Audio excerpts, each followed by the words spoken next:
Hello everyone. दोस्तों, आज की इस वीडियो में हम दो इम्पोर्टेंट टॉपिक के ऊपर बात करने वाले हैं। पहला टॉपिक ये है कि जो थर्ड और फिफ्थ सेमेस्टर के एग्ज़ाम नवंबर दिसंबर 2021 में कंडक्ट हुए थे, उसका जो रिज़ल्ट है सभी कोर्सेज़ का आ चुका है। लेकिन बहुत से बच्चों के बहुत से कोर्सेज़ में, लाइक बीए प्रोग्राम हो, बीए ऑनर्स हो, या इवन बीकॉम प्रोग्राम या बीकॉम ऑनर्स हो, तो उनकी मार्कशीट में एब्सेंट दे दिया गया था। और काफ़ी बच्चे कैंपस गए। कैंपस में उनको ये बोला गया कि आप 1 महीना वेट करिए। उनका रोल नंबर लिखवा लिया गया, कुछ-कुछ करवाया गया और बोला गया 1 महीना वेट करिए। एक तो ये टॉपिक है, और अभी तक भी मैक्सिमम नंबर ऑफ स्टूडेंट्स का, स्पेशली बीए प्रोग्राम, उनका एब्सेंट वाली जो प्रॉब्लम है वो अभी तक भी ठीक नहीं हुई है। एक तो ये चीज़। सेकंड थिंग कि बहुत से ऐसे बच्चे हैं जिन्होंने सेकंड फेज़ में एग्ज़ाम दिए थे थर्ड और फिफ्थ सेमेस्टर के मार्च 2022 में, लेकिन उनका रिज़ल्ट अभी तक नहीं आया है। ऐसी कंडीशन में क्या होगा? तो दोनों ही टॉपिक के ऊपर जो लेटेस्ट इन्फॉर्मेशन है फ्रॉम एसवाल कैंपस, वो मैं आपको बताने वाला हूँ। देखो यार, सबसे पहली चीज़, अगर आपकी मार्कशीट में एब्सेंट शो हो रहा है आपके एग्ज़ाम पेपर देने के बाद भी, तो वो प्रॉब्लम आज नहीं, कल नहीं, परसों नहीं, आगे 10 दिन बाद नहीं, 20 दिन बाद नहीं, बेशक 30 दिन बाद हो, वो ठीक हो जाएगी प्रॉब्लम। आप कैंपस होकर आ गए हो, कोई दिक्कत वाली बात नहीं है, वो प्रॉब्लम ठीक हो जाएगी। और ये इन्फॉर्मेशन एसवाल ऑफिसर्स ने दी है कि अभी तक भी जो बच्चों का अपडेट नहीं हुआ, उनकी जो भी इन्फॉर्मेशन है एग्जामिनेशन ब्रांच में भेजी जा चुकी है, और वो जो चीज़ है वो ठीक हो जाएगी। आप लोग पैनिक मत क्रिएट करें, ठीक है? मैं ये बात इसलिए बार-बार बता रहा हूँ कि बहुत से बच्चे, स्पेशली फिफ्थ सेमेस्टर वाले, उनका सिक्स सेमेस्टर उन्होंने दे दिया। सिक्स सेमेस्टर का रिजल्ट आ जाएगा उनका कुछ दिन बाद, लेकिन जो फिफ्थ सेमेस्टर में एब्सेंट दे दिया विदाउट एनी रीज़न, उसको लेकर बहुत कंसर्न है और अभी तक वो अपडेट नहीं हुआ है। तो इसी का मैं सॉल्यूशन आपको दे रहा हूँ कि दोबारा से फ़िलहाल कैंपस नहीं जाना है आपको। आज 27 जुलाई को मैं वीडियो रिकॉर्ड कर रहा हूँ, और वेट कर लो। आप लोग वेट करने के अलावा कुछ नहीं कर सकते। पास्ट ईयर एक्सपीरियंस के अकॉर्डिंग मैं आपको बताऊँ कि थर्ड सेमेस्टर का रिज़ल्ट हो गया, मतलब पिछले साल का, 2019 बैच वाले पिछले साल का, या 2020 बैच वाले पिछले साल का फर्स्ट सेमेस्टर का रिज़ल्ट हो गया। तो उसके अंदर भी ये दिक्कतें बहुत से बच्चों के साथ आई थी, और बहुत से बच्चों का अपडेट कर दिया गया था। बहुत से बच्चों का रिज़ल्ट अपडेट कर दिया गया था, 1 नहीं, 2 नहीं, 3 महीने बाद, लेकिन कर दिया गया था। तो ये, अगर आप इस बात से निश्चित हो जाओ, आपने पेपर सक्सेसफुली दिया है, आप वहाँ पे जाकर उनको बताया है, प्रूफ़ दिखाया, या प्रूफ़ नहीं भी दिखाया, अपना रोल नंबर लिखवाया है वहाँ जाकर, कुछ भी करवा लिया आपने वहाँ जाकर, तो आपका रिज़ल्ट अपडेट हो जाएगा। उन लोगों ने 1 महीने का टाइम दिया था, लेकिन 1 महीना मैं आपको नहीं बोलता हूँ, कम से कम 1.5 से 2 महीना वेट कर लीजिए, और अपनी मार्कशीट डाउनलोड करके देखते रहिए again and again, regular interval पे, वो आपका अपडेट हो जाएगा। इसके बाद बारी आती है सेकंड फ़ेज़ की।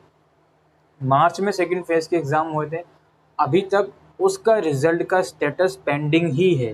तो आप ये ना समझो कि सर मेरी मार्कशीट में एब्सेंट शो हो रहा है, क्या सेकंड फ़ेज़ का रिज़ल्ट आ गया? बहुत सी क्वेरी इस पर भी आ रही थी बच्चों, और बहुत से बच्चे नाराज़ भी हो रहे थे इस टॉपिक पर कि सर आप वीडियो नहीं बना रहे इसके ऊपर। तो देखो, जो अपडेट जब मिलती है तभी वीडियो बनाई जाती है। तो धन्य है किसी की वजह से हमें अपडेट मिली, तो वही मैं आपको बता रहा हूँ कि जो सेकंड फ़ेज़ का रिज़ल्ट है वो स्टिल पेंडिंग है। एक स्टूडेंट है, वो खुद कैंपस गई थी, उसका भी रिज़ल्ट पेंडिंग है। उसको भी यही बताया गया है कि वो आ जाएगा, रिज़ल्ट अभी टाइम लगेगा। सेकंड फ़ेज़ के रिज़ल्ट के लिए कैंपस में ये बात नहीं गई कि कितना टाइम लगेगा, लेकिन इतना कहा है कि हाँ जी, रिज़ल्ट अभी आया नहीं है सेकंड फ़ेज़ का, आएगा वो। जब आएगा तो अपडेट कर दिया जाएगा।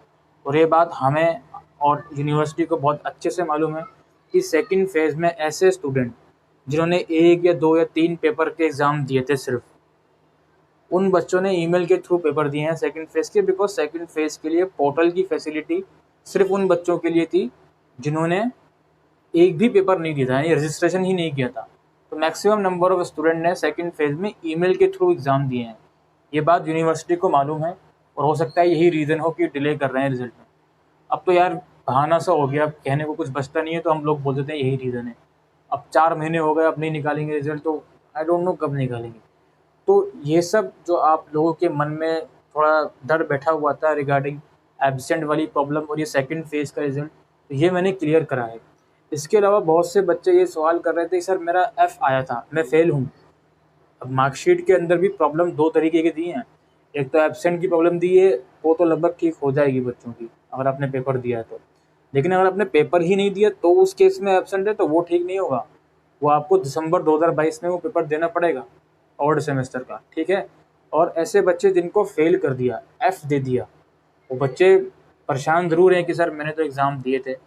चलो मेरा फ्रेंड है उसने भी एग्ज़ाम दिया था, उसको एब्सेंट दे दिया, चलो उसका तो ठीक हो जाएगा, लेकिन मुझे तो यार फ़ेल ही कर दिया, F ग्रेड लिखा हुआ है मार्कशीट में, इसको तो ठीक कराने के भी चांसेस नहीं है। बिकॉज़ अब F लिखते हैं तो इट मीन्स कि रिज़ल्ट पेपर उन्होंने चेक किया है, और वो चेक करने का मतलब ये है कि आप पास नहीं हो। F का मतलब यही है। अब यूनिवर्सिटी क्या कर रही है, क्या नहीं कर रही, कुछ नहीं कह सकते। तो जिन बच्चों की F वाली प्रॉब्लम है, वो वाला पेपर उनका चाहे 3rd सेमेस्टर का हो या 5th सेमेस्टर का हो, वो दिसंबर 2022 में दोबारा देना पड़ेगा। अगर आपकी किस्मत बहुत ज़्यादा अच्छी है, तो हो सकता है F वाली प्रॉब्लम भी आपकी ठीक हो जाए, हो सकता है, ठीक है?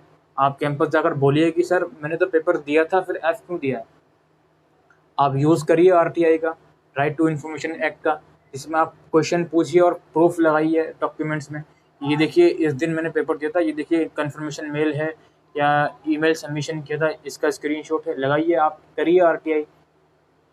आपको लड़ना पड़ेगा अपनी प्रॉब्लम के लिए। कैंपस जाइए, फादर के साथ जाइए, मदर के साथ जाइए। अकेले जाओगे, एम्प्लॉई आपसे इस तरह से बिहेव करते हैं जिससे बच्चा नहीं, पता नहीं कौन उनकी सैलरी पूछने आ गया। तो फादर के साथ जाइए ताकि एटलीस्ट ठीक से आपसे वो बात तो कर सकें।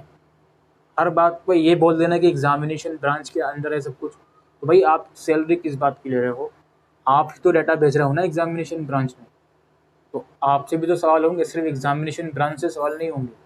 तो जो बच्चे F वाली प्रॉब्लम के साथ अभी भी जूझ रहे हैं, उनसे तो मैं ये कहूँगा कि प्लीज़ कैंपस जाते रहिए, उनसे बताते रहिए कि यार ये प्रॉब्लम क्यों हुई है, मैं दोबारा पेपर क्यों दूँ, दोबारा फ़ीस क्यों दूँ, ठीक है? तो यही सब कुछ डाउट्स थे जो आप लोगों के बार-बार आ रहे थे। आई होप आप लोगों के डाउट क्लियर हो गए हों। तो वीडियो को लाइक करिएगा, शेयर करिएगा। Thank you.